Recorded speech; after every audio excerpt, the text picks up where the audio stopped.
दोस्तों, प्रभु यीशु मसीह में आप सभी को जय मसीह की। और मैं रुपेश भारद्वाज आज 12 नवंबर की सुबह में आप सभी का इतने हृदय से स्वागत करता हूं। और आज हम फिर परमेश्वर के रहस्यमय और अद्भुत वचन के सफ़र में हम फिर से चलेंगे मेरे दोस्तों। और हर दिन की तरह आज हम फिर परमेश्वर के वचनों से कुछ अद्भुत रहस्यों को लेकर आपके सामने मैं आया हूं। और इन रहस्यों को जानने से पहले आज का हेडिंग मैं आपको बता देता हूं, शांति के साथ रक्षा। तो दोस्तों, शांति के साथ रक्षा परमेश्वर हमारा किस प्रकार से करता है, इसको हम जानेंगे। सबसे पहले मेरे साथ आप एक वचन निकाल लीजिए, यशायाह उसका 26 अध्याय उसका 3 पद हम पढ़ेंगे। यहाँ कुछ इस प्रकार से लिखा है दोस्तों, जिसका मन मुझसे धीरज धरे हुए है उसकी तो पूर्ण शांति के साथ रक्षा करता है, क्योंकि वह तुझ पर भरोसा रखता है। जिसका मन मुझ में धीरज धरे हुए है, मतलब परमेश्वर में जिसका मन धीरज के साथ लगा हुआ है। तो आगे लिखता है, उसकी तो पूर्ण शांति के साथ रक्षा करता है। तो परमेश्वर उस व्यक्ति की शांति के साथ रक्षा करता है, क्योंकि वह तुझ पर भरोसा रखता है। क्योंकि उस व्यक्ति जो धीरज धरा हुआ है, उसका मामूली सी बात है कि उसका परमेश्वर के ऊपर भरोसा होगा। तो दोस्तों, आइए हम इसको थोड़ा गहराई में समझने का प्रयास करते हैं। मैं आपको एक कहानी बताता हूँ, और ये कहानी आखिर में एकदम रियल तो नहीं है, मगर कुछ रियल लाइफ स्टोरी से मैं लिया हूँ। और ये घटना बहुत मतलब मैंने अपने आँखों से देखा है। तो घटना कुछ इस प्रकार से मेरे दोस्तों कि नॉर्मली हम जानते हैं कि दिन प्रतिदिन के जीवन हमारी बहुत अच्छे से कटती रहती है सब तरीके से अच्छे से काम वाम ये, पर अचानक से कुछ ऐसा हो जाता है कि सब तबाह हो जाता है। मेरे दोस्तों, एक व्यक्ति के जीवन में वैसे ही कुछ हुआ। वो बड़ा अच्छा था, घर परिवार अच्छा था, काम सब चीज़ बहुत अच्छा था, उसकी पत्नी अच्छी थी, एक छोटा बच्चा था। और अचानक से एक दिन उसके जीवन में बहुत बड़ी परेशानी आ गई, बहुत बड़ी बीमारी आ गई। और ऐसी बीमारी आई कि ठीक हो पाना नामुमकिन जैसा था, यहाँ तक कि जान बचना मुश्किल था। तो मेरे दोस्तों, उस व्यक्ति का उस समय तो होश में नहीं था, परंतु उसकी जो पत्नी थी वो अपने पति के बारे में सोचती है और अपने बच्चे को उठाए रहती है। बच्चा छोटा सा रहता है। फिर सोचती है कि इनको कुछ हो गया तो मैं क्या करूँगी करके। और पत्नी जो रहती है वो अंदर कमरे में जाती है। और हन्ना के विषय में हम सब जानते हैं।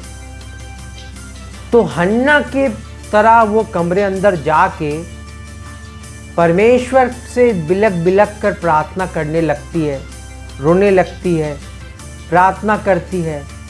और उसकी प्रार्थना परमेश्वर उससे कहता है कि तेरा पति एक दिन भला चंगा हो जाएगा। और यह बात सुनते ही वो जो एकदम टूटा हुआ मन लेके उस कमरे के अंदर जा रहती है, वो एकदम शेरनी की तरह बाहर आती है कि मेरा पति ठीक होगा, क्योंकि उसको परमेश्वर के ऊपर भरोसा था। अब उसके बाद तुरंत तो उसका हस्बैंड ठीक नहीं होता, पर धीरे धीरे घर सालों करते करते उसका पति एक दिन ऐसा होता है कि जिसको डॉक्टर बोला था कि ये मर जाएगा, कि अगले साल मर जाएगा, वो भला चंगा है और आज तक जीवित है। तो मेरे दोस्तों, कहने का अर्थ ये है मेरा मतलब कि सबसे पहले तो आपको परमेश्वर के ऊपर भरोसा होना चाहिए। दूसरी बात, उसकी जान जोखिम में थी, परमेश्वर ने शांति पूर्वक उसकी रक्षा की। धीरज धरना पड़ा, धीरे धीरे चंगाई मिली। और एक दिन वो व्यक्ति क्या हुआ, पूरी रीति से चंगा हो गया। तो मेरे दोस्तों, वो व्यक्ति आज भी चंगा है और जीवित है। कहने का मतलब मेरा ये है कि परमेश्वर के ऊपर अगर हम भरोसा करते हैं और धीरज धरते हैं तो एक न एक दिन हमारी वो जो भी परिस्थिति में हो, हम चाहे आर्थिक तंगी में हो, शारीरिक बीमारी में हो, जिस भी कंडीशन में हो, वो हमारी रक्षा जरूर करता है। बस हमको सिर्फ हिम्मत नहीं हारना है। जिस दिन हम हिम्मत हारते, हाँ, जब परेशानी बड़ी होती है और जान पे आ जाती है परेशानी, तो कभी कभी हिम्मत टूट जाती है अंदर से, मगर उसको पूरी रीति से ख़त्म होने नहीं देना है। हिम्मत को बरकरार रखना है। जब हिम्मत रहेगा और परमेश्वर पर भरोसा रहेगा, धीरज रहेगा, तो एक न एक दिन परमेश्वर आपके जीवन में ऐसा चमत्कार करेगा कि दुनिया देखती रह जाएगी। मेरे दोस्तों, यूहन्ना 14:27 में एक वचन बड़े अच्छी से लिखा हुआ है। वहाँ लिखा है, मैं तुम्हें शांति दिए जाता हूँ, अपनी शांति तुम्हें देता हूँ, जैसे संसार देता है मैं तुम्हें नहीं देता। तुम्हारा मन न घबराए और न डरे। दोस्तों, संसारिक जो शांतियाँ होती है उसमें कभी कभी हमको डर लगता है, कभी घबरा जाते हैं, बहुत सारी मतलब उतार चढ़ाव होती है। पर प्रभु यीशु मसीह यहाँ पे कहता है कि मैं तुम्हें ऐसी शांति दिए जाता हूँ, ऐसी शांति दिए जाता हूँ जिसमें ना तो डर है ना तो भय।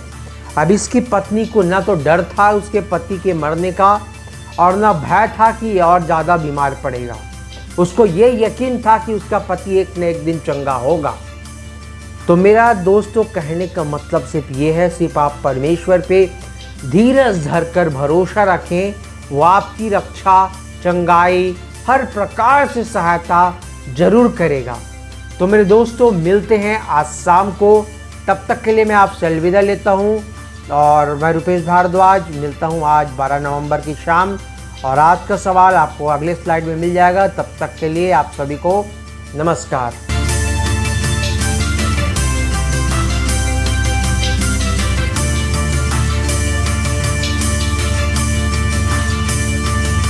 इसी तरह और भी हमारे भारत देश के लिए बड़े बड़े प्रोजेक्ट हैं, जिसके लिए यदि परमेश्वर पिता आपके मन को उभारता है तो आप अपनी आर्थिक सहायता राशि दे सकते हैं। आप डायरेक्ट हमारे बैंक अकाउंट में डाल सकते हैं और UPI के जरिए भी आप अपनी मदद राशि डाल सकते हैं। नीचे दिए गए QR कोड को स्कैन करके, अन्यथा डिस्क्रिप्शन में दिए वेबसाइट के लिंक को क्लिक करके भी आप अपनी मदद राशि दे सकते हैं। धन्यवाद।